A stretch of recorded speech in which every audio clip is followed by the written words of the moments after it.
Hello students, good morning to all of you. This is Abhishek Agnihotri, your marketing teacher from Springdale College, Pilibhit. I welcome you in my YouTube channel.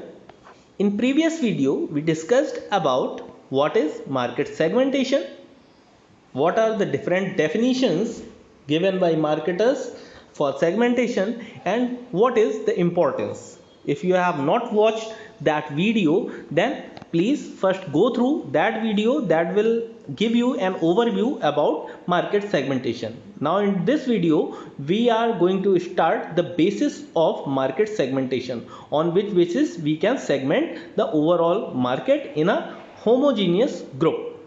Okay, so before starting this video I would like to request you to like this video and share it with your friends if you find it fruitful for you. All right, so let us start today's session. Basis of market segmentation. It is a mirror through which the population of customer in an industry are divided. ये एक ऐसा mirror है जो किसी भी population को, customer की जो भी पॉपुलेशन है उसे इंडस्ट्री के अकॉर्डिंग डिवाइड करता है. Thus it is an art. The variables on which segmentation can be done are numerous. आप segmentation लोगों की कैरेक्टरिस्टिक्स और उनकी हैबिट्स के बेसिस पे कर सकते हैं, जो कि बहुत अलग अलग हैं हर किसी में. To define customers who they are segmented on the basis of demography. Customer की पर्सनल इंफॉर्मेशन या वो किस तरह की कैरेक्टरिस्टिक्स उनकी हैं, इस बात को देखने के लिए हम उन्हें डेमोग्राफी के बेसिस पे सेगमेंट करते हैं. To define from where they are, वो कहाँ के रहने वाले हैं, किस कल्चर को बिलोंग करते हैं, इसके लिए they are segmented on the basis of geography. उसे हम लोग जियोग्राफी के बेसिस पे, लोकेशन के बेसिस पे डिवाइड करते हैं. एंड हाउ दे बिहेव, वो किस तरह से बिहेव करते हैं. For knowing that information we segment them on the basis of behaviour. And to segment differently we have to go in for innovative segmentation. और ये सारी इंफॉर्मेशन फाइंड आउट करने के लिए हम लोगों को सेगमेंटेशन के इनोवेटिव वे फाइंड आउट करने होंगे. So first we will learn that what are the types of segmentation. Types of segmentation, first is geographic or we can say demographic segmentation. Geographic या demographic segmentation बहुत बार आ चुका है questions में, half-yearly exams में, ऐसे में, और आपके बोर्ड एग्जाम्स में भी आ जाता है कई बार 1 और 2 marker question, that what do you understand by geographic segmentation. So you should pay attention very carefully. Geography and demographics if clubbed is known as geo demographic. अगर जियोग्राफिक कैरेक्टरिस्टिक्स को और demographic characteristics को join कर दिया जाए, then this concept is known as geo demographic segmentation. It consist of defining customers according to, customer को किस basis पे डिफाइन किया जाता है जियोग्राफिक या डेमोग्राफिक सेगमेंटेशन में, वो आपको ABC 3 पॉइंट्स के फॉर्म में अपनी स्क्रीन पे दिखाई दे रहा होगा. A, their country of birth and their location. Dividing a country into regions, states, location does not mean that all customers in a location will have the same way, but the approach helps identifying the certain general patterns. हम लोगों को location से ये नहीं पता चलता कि सारे कस्टमर बिल्कुल सेम होंगे, लेकिन हमें उनके बिहेवियर पैटर्न को समझने में हेल्प मिलती है. Secondly, the factors important variable according to geography may be global regional, national regional, city, state, neighborhood, local topography and climate. All these things on which we can divide a homogeneous market. Third is, in case of large companies, these regions may be further subdivided into small, medium and large. Okay, so these are the basis of geographic segmentation on which we can divide a heterogeneous market into homogeneous. Fourth, in case of international marketing, global business, different countries might be taken up as different market segment, क्योंकि हर country का culture अलग अलग होता है, लोगों के traditions अलग अलग होते हैं और उनका बिहेवियर भी अलग अलग होता है. So it is very necessary for a global enterprise to understand the approach that they have to adopt for offering a product in that market. Next is another basis may be geographical density, urban, सब urban और rural. आपको ये भी समझना पड़ेगा कि जो आप पॉपुलेशन चूज कर रहे हैं उसमें से कितना पार्ट अर्बन है, कितना सब अर्बन है और कितना रूरल है, because your market offering will completely be depending upon the status of that geographic density. It may be a good basis as low density market requires different prices. आप देखेंगे urban market में लोग ज़्यादा price conscious नहीं होते, they are always quality conscious. But सब urban और rural areas की बात की जाए then people are more price conscious in that population. All right, so we should take care very much that our prices should be accordingly. Next factor of demography is climate, warm, cold और rainy. उस geographical segment में किस तरह का climate रहता है, that you should also understand before offering your product. क्योंकि अलग अलग कंट्री के रीजन में अलग अलग वेदर होता है और उनके प्रोडक्ट की प्रेफरेंसेस भी उसी के अकॉर्डिंग डिफरेंट होती हैं. Okay, so the next base will be locality. So these are the factors which are the part of demographic segmentation. In case of Indian railways they have northern railway, southern railway, eastern railway and western railway, northeastern railway and central railway. So railway has been divided in 6 parts so that these can recruit the people who can better understand the characteristics of people of that region. Okay, तो ऐसे लोग सर्व करते हैं उन्हें जो उनके characteristic को ज़्यादा समझ सकते हैं या फिर उनके कल्चर को ज़्यादा अच्छी अंडरस्टैंडिंग है. India is a country of diversity in terms of types of commerce, tourist, local worker, residents, business, retail establishment like downtown shopping district, shopping malls, competition like underdeveloped or saturated, legislation like stringent tax and cost of living. These are the factors one should understand whenever you are segmenting your market on the basis of demography. So these are factors which we should consider before segmenting our market. Now second basis of market segmentation is personal demographic segmentation. ऊपर क्या था, geographical demographic, ठीक है, और ये क्या है, personal demographic segmentation. इसमें हम लोग क्या फाइंड आउट करते हैं कि लोगों की जो हमारा कस्टमर सेगमेंट है उसकी पर्सनल कैरेक्टरिस्टिक्स क्या है, उसमें कौन कौन से फैक्टर्स हम लोग ऑब्जर्व करते हैं. Let's have a look. Population are often broken down into categories on the basis of age, gender, ethnic origin, education, income, occupation, religion, family size, stage of family life cycle, social status, etc. These all are personal characteristics of people that they belong to. In demographic segmentation, market is divided into segments on the basis of readily observable personal characteristic. Jin personal characteristics को हम लोग easily find out कर सकते हैं और उनके basis पे उन्हें सब segments में divide करते हैं. तो सबसे पहला फैक्टर हमारा पर्सनल डेमोग्राफी का है age. On the basis of age we can divide a market segment in different categories. Babies and child care का आइटम अलग हो सकता है. The adult people and youngster we can offer some different product to youngsters, and the adult people and old age people we can offer some different type of product for them. All right, today virtually every age band from life to death is the focus of a marketing campaign. जब से baby born होता है तब से लेके और जब तक उसकी डेथ होती है तब तक एक मार्केटर के लिए वो एक फोकस मार्केटिंग पॉइंट रहता है, ठीक है।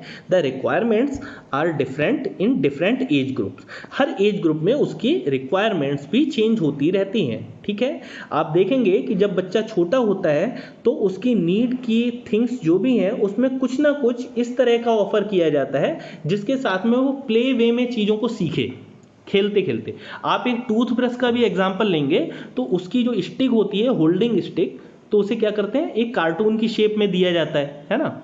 इसी तरह से उसके बाकी जैसे स्टेशनरी है तो छोटे बच्चों के लिए जो भी स्टेशनरी ऑफर की जाती है उस पर ज़्यादातर वो कार्टून्स के फिगर बने होते हैं जिसमें जिसको लोग बच्चे जो हैं वो ज़्यादा लाइक करते हैं, ठीक है। So you should offer your product according to the age group of your market. In case of readymade garments it may be for newborn baby, children, teen, youth, middle age people and old age people. So these are the categories that can be divided by a ready-made garment company. Okay, all of them have different needs. Young people like to make use of credit cards, older people use cash. तो जो youngsters हैं वो ज़्यादातर credit cards को use करते हैं, तो ज़्यादातर क्रेडिट कार्ड कंपनीज जो भी हैं या बैंकिंग कंपनीज हैं उनके फोकस में कौन रहता है, यंगस्टर्स रहते हैं। Children consume more for carbonated drinks, बच्चे जो हैं वो ज़्यादा से ज़्यादा सॉफ्ट ड्रिंक जो हैं वो कंज्यूम करते हैं, तो ये उनके लिए टारगेट सेगमेंट है मार्केट कंपनीज के लिए जो ज़्यादा से ज़्यादा कोल्ड ड्रिंक की इंडस्ट्री में डील करते हैं। That is why Youngistaan and ये दिल मांगे more, these are campaigns being conducted by the different type of companies. People, आप लोग देख सकते हैं कि कोल्ड ड्रिंक की इंडस्ट्री में माउंटेन ड्यू का जो ऐड आता है तो उसकी टैगलाइन क्या है, डर के आगे जीत है। तो डर के आगे जीत है तो ये टैगलाइन ऑब्वियसली यंगस्टर्स के लिए बनाई गई है। इसका मतलब वो अपना प्रोडक्ट यंगस्टर्स को ऑफर करना चाहते हैं। People at age of 50 and above are referred to grey market और थर्ड एज ग्रुप, इसे ग्रे मार्केट के नाम से भी जाना जाता है, जो लोग ओल्ड पीपल होते हैं उनके मार्केट को। The grey market is itself categorised further according to the lifestyle and other criterias. आप देखेंगे मेड लाइफ, इस टाइप की मेड सिटी, मेड लाइफ एंड बहुत सारी आपको कंपनीज दिखेंगी, ऑनलाइन कंपनीज जो अब ओल्ड एज पीपल के लिए प्रोडक्ट ऑफर करती हैं। Old age diapers, knee protection caps, head massager and there are several products, those are being offered for grey age people और people aged above 50 years. Alright, so you can divide the market on the basis of age. Segmentation by the age can be done like, आप इस तरह से as के basis पे segmentation कर सकते हैं। School age children, college going children, pre teens, teens, generation X, generation Y, baby boomers and seniors. So these are the categories you can put on the basis of age. So let us discuss what are these all about. Generation Y or the millennial generation, generally defined as people born after 1980. 1980 के बाद में जो लोग पैदा हुए उन्हें generation Y में रखा गया है। They have an approach towards life that is distinct much different from what we have witnessed till now. अभी तक जितनी भी चीज़ें हम लोगों ने चेंज देखे हैं वो सभी चेंज उन लोगों ने देखे हैं। Okay, so these are categorized as generation Y. They are also a generation that is not afraid to embrace change and that put them at an advantage given the dynamic environment we are working in.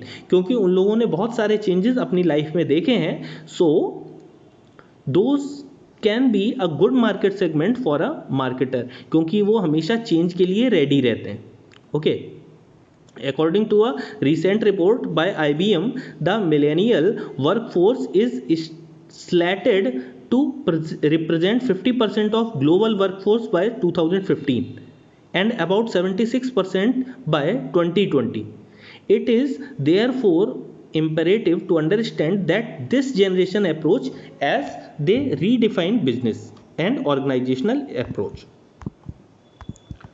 Now coming to gender, gender के basis पे आप लोग mail और female में divide कर सकते हैं किसी पॉपुलेशन को। ओके, फैमिली स्ट्रक्चर के बेसिस पे जॉइंट फैमिलीज, न्यूक्लियर फैमिलीज, इस तरह से आप डिवाइड कर सकते हैं मार्केट सेगमेंट्स को। The family life cycle concept charts the progress of family development from birth to death. Family life cycle concept हमें ये बताता है कि एक पर्सन के बर्थ से लेके और डेथ तक वो किस किस तरह के रोल अपनी फैमिली में प्ले करता है। ओके, अ फैमिली में भी अ बैचलर स्टेज, फैमिली में ज़्यादातर लोग जो हैं वो यंग हो सकते हैं, सिंगल पीपल हो सकते हैं, newly married couple can be there, जिनकी जल्दी ही शादी हुई है। Okay, babies can be there in the family, old age people can also be a part of joint family. All right, so family structure is also a variable that should be considered before segmentation. Next is race. The ethnic background is the good base for segmentation. Ethnic का मतलब है हमारा जो cultural background है, जो हमारा family culture है, जो हमारे rituals हैं, those are the part of race. So these should also be taken care whenever market is being segmented. Next is politics, family size. You can go through in detail. These are mentioned on your screen. Okay, sagacity. Okay, now we will discuss about third factor is socio-economic. The population are broken down according to the income, employment, education, social class and home or car ownership. On these basis market segmentation can also be done. On the basis of income group, this can be divided into 3 groups: lower class, middle class and high class individual. Okay, Volvo in India target on 5% high net worth individual. Volvo ज़्यादातर उन customers को target करता है जो high incoming group हैं और उनके target customers बन सकते हैं। Education, on the basis of education people can also be divided in many categories, that lower educated, middle class. Okay, so on the basis of education you can see college going students have a different demand, and the people who have good higher education join the companies have some different demands as compared to them. Okay, now fourth segmentation we can say behavioral segmentation. जो customer का behaviour है वो बिल्कुल अलग अलग होता है, तो उसके बेसिस पे भी मार्केट को डिवाइड किया जा सकता है। यूसेज स्टेटस, इसका पहला कंपोनेंट क्या है? यूसेज स्टेटस, कि जो कस्टमर है वो किस तरह के आइटम्स को यूज़ करता है और उसकी प्रेफरेंसेस क्या हैं। The segmentation may be done on the basis of light, medium और heavy users of a product. आप देख सकते हैं कि कुछ लोगों के घरों में कुछ पर्टिकुलर प्रोडक्ट हमेशा बड़ी पैकेजिंग में परचेज़ की जाती हैं और उसका कंजम्पशन बहुत ज़्यादा होता है, तो हम लोगों को ये डिसाइड करना पड़ता है एज अ मार्केटर कि कौन से सेगमेंट में हैवी यूज़ हो रहा है हमारे प्रोडक्ट का, कौन से सेगमेंट में कम यूज़ हो रहा है, कौन से सेगमेंट में मॉडरेट यूज़ हो रहा है। Okay, so these are the characteristic which show the behaviour of that particular segment. Brand loyalty, okay, occasion of purchase, कौन सा सेगमेंट किस अकेजन पे हमारे प्रोडक्ट को परचेज करते हैं। ठीक है, तो जैसे कुछ प्रोडक्ट्स ऐसे हैं जो सिर्फ मैरिज सीजन में ही परचेज किए जाते हैं या फिर फेस्टिवल्स पे परचेज किए जाते हैं, तो हमें ये समझना पड़ता है कि कौन सी रिलीजन में कौन से फेस्टिवल को किस तरह से सेलिब्रेट किया जाता है, तो उसके बेसिस पे हम उसे सेगमेंट कर सकते हैं। Willingness to buy, season, tribal, so these are the basis on which we can segment the market. So guys, I hope you are able to understand the different basis of segmentation, and the last basis we can see here psychographic segmentation. Psychographic का मतलब हमारे mind से related हमारे psychological pattern के basis पे market को segmentation किया जा सकता है। और इसके पार्ट क्या है? पर्सनल कैरेक्टरिस्टिक, क्योंकि जो कंपनीज में वर्क करते हैं, जो कॉरपोरेट में वर्क करते हैं, उनकी कैरेक्टरिस्टिक पर्सनल कुछ अलग होती हैं। जो हाउस होल्ड लेडीज़ हैं उसकी कैरेक्टरिस्टिक कुछ अलग है। जो सिविल सर्विसेज के एस्पायरेंट हैं या फिर जो गवर्नमेंट जॉब्स की प्रिपरेशन कर रहे हैं, उन यूथ की डिमांड कुछ अलग होती है। सो वी कैन ऑल्सो जज the market segment on the basis of personal characteristics of people. All right, so we will wind up this session with these segments only. So these were the different basis of market segmentation. I hope you would be able to understand that. In next video we will come with some more concept of market segmentation. Till then, take care. Thank you.